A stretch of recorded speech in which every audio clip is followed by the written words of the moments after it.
The first time I looked at Forge World, and I was like, oh, hey, cool, that's... Oh, holy, you guys did what? There's just way too much. You can't keep it all in your head at once. It was so beyond our production capability. We were just like, you know, that's crazy. We can't do that. I couldn't stop the artist who started creating it.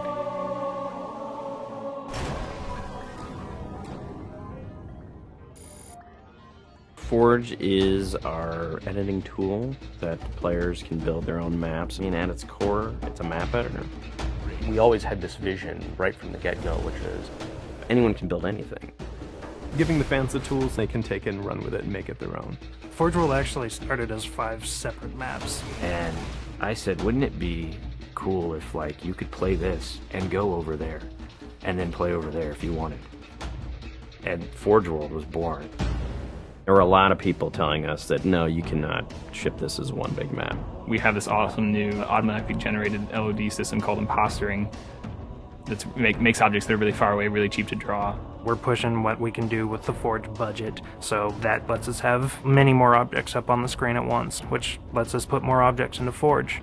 Interesting to take the Banshee or Falcon out for a spin in Forge World. These actually takes a while to get from one end to the other. The second you come into this space, you should know that you're on Halo.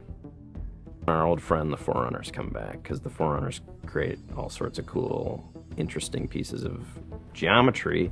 We wanted to give people a variety of locations that they could forge in a different way. So a gulch, an island, an interior, a very small outdoor pocket, and then the rock, which was kind of based off Ascension.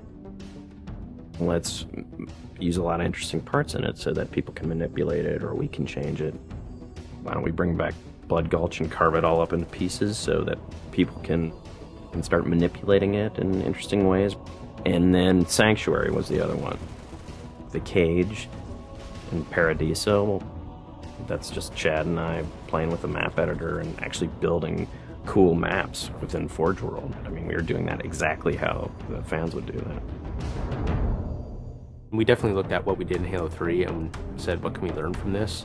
It's one thing to build just a stunning amount of map variants, but like nobody was expecting Forge art, I don't think. Like that was just a completely, whoa, what? The Rube Goldberg machines, yeah, those are everywhere. In Halo 3, it was cool that you could move things around, but it was still kind of clunky. And we're like, we have to make this better. What are some of the tricks that the community is using, and how can we make those not be tricks and just make those be tools? We took that stuff and made it like a real feature. There's normal, phased, and fixed. So normal is like Halo 3 style, you know, it bumps into stuff when you let it go and it falls to the ground and moves around and stuff.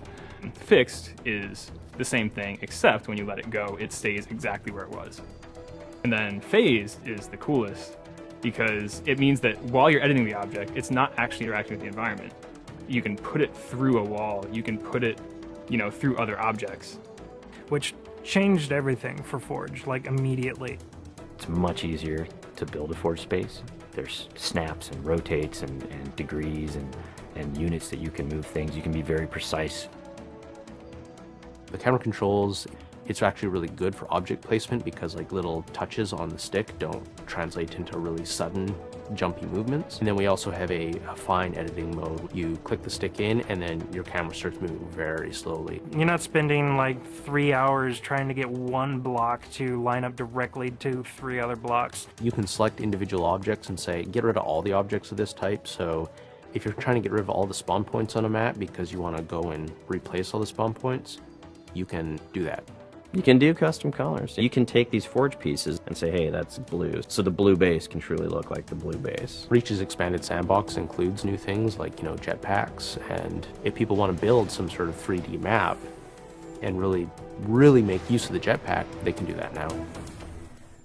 Custom game options and Forge go together like peanut butter and jelly. You're able to do things with game types that people might not even expect. My favorite example is King of the Hill, where the warthog is the hill. I'm super excited to see what people do with it when it goes out, because there's so much crazy stuff in there that's amazing. We are shipping maps on the disc that we made in Forge ourselves. So The tools are there. If you have the time and the talent, you can make it. The community is just going to outstrip us and spank us.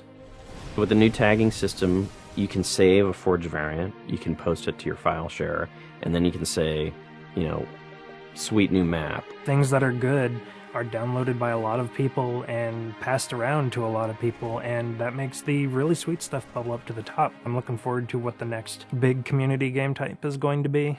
We realized that Reach was our swan song to Halo, and what better way to do that than to let people do what we've been doing all along, which is creating new cool maps. It's nice to go out with a bang, and this is a pretty big one.